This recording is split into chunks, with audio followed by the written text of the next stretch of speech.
ஹெல்த்தியான ஒரு சென்னா குடமிளகா குருமா எப்படி பண்ணுறதுன்னு பார்ப்போமா. நல்லா குடமிளகாவும் பன்னீர் பொடி நக்கிக்கோங்க.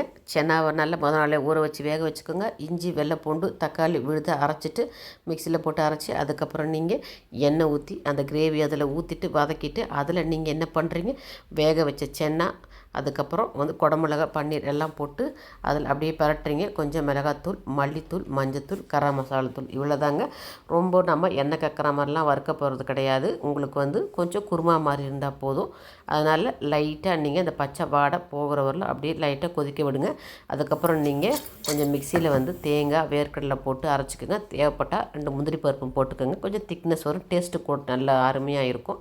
அரைச்சி இதில் ஊற்றுனீங்கன்னா அழகாக கொஞ்சம் திக்காயிரும். லைட்டாக கொஞ்சம் வெந்ததுக்கப்புறம் லைட்டாக கொஞ்சம் எண்ணெய் அப்படி லைட்டாக கக்கி வரும்போது அப்படியே நீங்கள் ஆஃப் பண்ணிடுங்க ஸ்டவ்வை.